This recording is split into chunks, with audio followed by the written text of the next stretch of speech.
Ahmad Shah Abdali returned from Delhi to Afghanistan in 1757. He was apparently victorious. He had established his rule over Punjab and Delhi, but this proved to be his last victory in Punjab. Soon, he lost the Punjab province forever. Why did this happen? Why did Ahmad Shah Abdali use the Golden Bird of India to spike victory in the Third Battle of Panipat? Ahmad Shah Abdali took loads of booty from Delhi and Mathura and returned to Afghanistan. But his return journey was a dangerous one. Bands of Sikhs attacked the Afghan military convoys carrying the looted wealth. They snatched a lot of booty from the Afghans. Sikh chief Charat Singh, the grandfather of Maharaja Ranjit Singh, was leading these attacks. Ahmad Shah Abdali avenged these attacks by launching attacks on Sikh holy places. An Afghan army looted and desecrated holy sites in the Sikh religious city of Kartarpur. Another Afghan army invaded the holiest city of Sikhs, Amritsar. This army laid waste to the entire city. Then, Ahmad Shah Abdali appointed his 11-year-old son Timur Shah as governor of Lahore and Jahan Khan as his deputy. Abdali then crossed the Indus River and moved to Kandahar in Afghanistan. But Abdali's retaliatory actions didn't pay off. Abdali had lost his writ in Punjab. The people of Punjab were no longer ready to accept him as their ruler. So when Abdali crossed the Indus River, the Punjabis rose up in rebellion. Adina Beg was leading this revolt. Adina Beg was the Mughal military commander in Jalandhar. He had considerable influence in Punjabi politics. He had been planning to conquer Punjab for a long time. So in the absence of Ahmad Shah Abdali, Adina Beg set his plan in motion.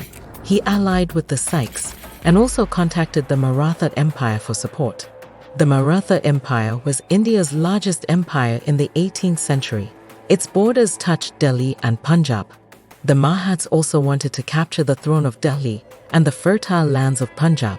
They responded positively to Adina Beg's request for assistance. A large Maratha army arrived in Punjab to help Adina Beg. The Sikhs had already become his allies, so a powerful army of Sikhs and Marathas advanced to expel the Afghans from Punjab. This army attacked Lahore in April 1758. Abdali's son, Timur Shah, and his deputy, Jahan Khan, could not fight this army. When they found out about the invading army, they fled to Kandahar. Adina Beg's army entered Lahore without resistance, and Adina Beg became the new ruler of Lahore. He agreed to serve as Maratha governor and pay a tribute of 7.5 million rupees to the Marathas. Then he ruled over Punjab as a Maratha governor. But a tragedy was awaiting Adina Beg. Adina Beg ruled over Lahore only for 5 months. He remained governor of Lahore from April to September and then died. Meanwhile, Ahmad Shah Abdali had learned about the Maratha occupation of Punjab. He sent his commander, Jahan Khan, with an army to recapture Punjab. However, a Maratha commander, Shabaji Shinde, fought Jahan Khan near Lahore. He defeated Jahan Khan and forced him to retreat. Jahan Khan also lost his son in the battle. Jahan Khan escaped with his life and took refuge in Peshawar. This defeat assured Abdali that he had misunderstood the Maratha power. He decided to lead an attack on Punjab in person. At that time, the Mughals were the only symbolic rulers of Delhi. The Marathas were the real rulers of Delhi and Punjab. In 1759, they deposed the Mughal Emperor Shah Jahan II. Then he also informed Abdali about the weapons and tactics of the Maratha army. And Muslim chief, Najib ad-Dawla, also wrote him several letters. Najib ad-Dawla was an important leader of the Rohilkhand, Pathan state, that ruled over parts of modern-day UP and Uttarakhand. He repeatedly informed Abdali about Maratha incursions and requested that he help his Muslim brothers. Similarly, the Hindu Rajas of Jaipur and Marwar, Madho Singh and Bajay Singh, were also supporting Abdali. When Ahmad Shah Abdali became convinced that many rulers of India would support his attack, he invaded Punjab. Ahmad Shah Abdali entered Punjab on October 17, 1759, from Kandahar via Balochistan. He had an army of 40,000 soldiers. His commander, Jahan Khan, attacked from Peshawar in the north with 15,000 troops. The Afghans were unstoppable under the command of Abdali. They defeated both the Sikhs and Marathas and recaptured Attock, Rohtas Fort, and Lahore from the Marathas. After recapturing Punjab, the Afghan army advanced on Delhi. On the way, the Afghans fought many small-scale battles with the Marathas, but there was no decisive battle. When Ahmad Shah Durrani arrived near Delhi, Rohilla Sardar Najib ad-Dawla and Shuja ad-Dawla, the ruler of Oudh, also joined him. These allies increased his power. The Marathas had a large army in Delhi. Two prominent Maratha nobles, Sadashiv Rao Baul and Vishwas Rao, were commanding this army.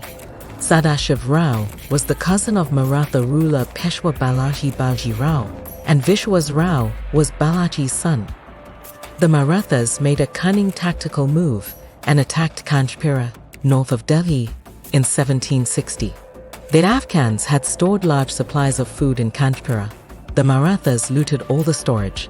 This attack deprived the Afghans of their vital supplies. They also lost a huge weapons cache in this attack. Ahmad Shah Durrani was angry, and he prepared for battle. In November 1760, the two armies faced each other in Panipat, near Delhi. Their camps were 5 miles apart from each other. Many people consider the Third Battle of Panipat to be a war between Islam and infidelity. However, this was nothing but a battle between the two great powers to control Punjab and Delhi. 10,000 Muslim soldiers, led by a Pathan commander, Ibrahim Khan Gadi, were fighting for the Marathas. In the same way, the Afghan army had the support of a few Hindu rulers. It is possible that Abdali gave his campaign a religious touch to motivate his soldiers. But in the war, he made no distinction between Muslims and Hindus. He fought them both. Similarly, the Indian propaganda that the Marathas defended India against a foreign invasion is also untrue. The Marathas actually belonged to southern and central India. They were also strangers to the people of northern India and Delhi, just like Afghans. So, in November 1760, clashes began between both sides. Ahmad Shah Durrani spread his troops in different directions and blocked their supply line. The Marathas only received help from their Sikh allies. Sardar Allah Singh of Patiala somehow provided food to them. But that was not enough. Soon, the Maratha soldiers were starving. They even grinded the bones of their dead horses and mixed them with flour to eat. Maratha commander Sadashiv offered a peace treaty. However, Abdali declined the peace offer. The clashes continued until January 1761. On January 14, a decisive battle took place between the two armies. The Afghans used all their guns and camel riders in the battle. The Afghans had better guns than their Maratha rivals. The Afghan guns inflicted heavy casualties on the Marathas. However, the Marathas fought hard against the Afghans. On one occasion, Sadashiv Rao forced the Afghans to retreat from one of their positions. In this attack alone, 3,000 Afghan soldiers lost their lives. The battle went to and fro, but Abdali's strategy won the day. He had planned to encircle the Marathas and then destroy them. That's why he deployed his army in such positions, so they could easily encircle their enemies. This strategy was successful, and in the end, the Afghans encircled the Marathas and hit them from every direction. The decisive battle of the day lasted for about an hour. Both sides tried their best for the victory. Even axes and daggers were used, along with guns, spears, and swords. At around 2:15 p.m., Maratha commander Vishwas Rao was shot dead. Shortly afterwards, Commander Sadashiv was also killed. After the deaths of their commanders, the rest of the Maratha army could not fight for long. 300 elephants of the Maratha army also panicked and fled. Those elephants trampled hundreds of their own soldiers. The Maratha army had been defeated. They spent the cold night in their camp, shivering all the time. The next morning, the victorious Afghan army stormed the camp and captured all the Maratha soldiers, but they killed them on the spot. The Afghan soldiers had their own logic to support this massacre. They said that they did this to satisfy their women back at home. These women had urged them to kill the infidels in their women's names. Those women hoped to get the grace of Allah in this way. so the Afghans beheaded these unarmed prisoners to satisfy their women. The heads of the fallen soldiers were piled outside every Afghan tent. It is hard to count the number of soldiers and casualties among both forces. However, it can be safely assumed that both sides were equal in numbers. However, the Afghan guns were much better than the Marathas. Most of the Maratha soldiers died, and only a few managed to escape.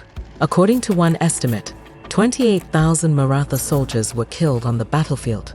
40,000 prisoners were also killed, so in total, almost 68,000 Marathas lost their lives. On the other hand, in the Battle of Panipat, at least 20,000 Afghan soldiers were also killed. After the victory, Ahmad Shah Durrani searched for the bodies of Sadashiv and Vishwas Rao.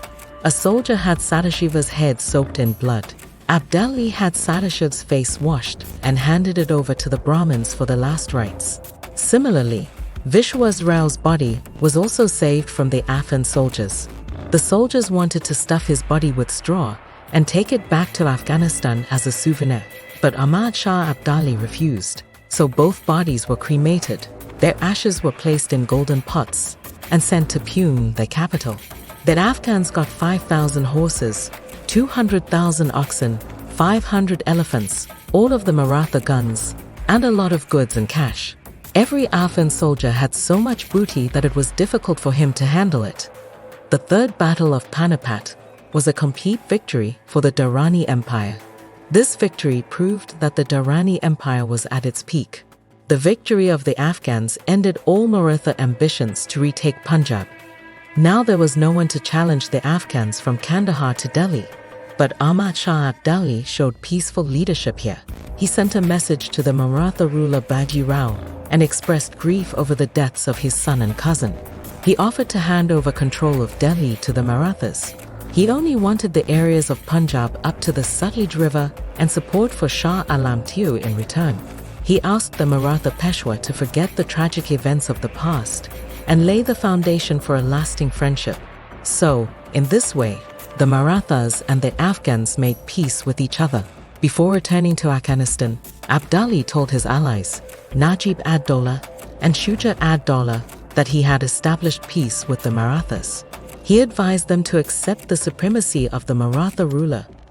This peace treaty helped the Marathas recover their strength over the next 10 years. They also recaptured all parts of central and western India. They had lost these areas after the Battle of Panipat.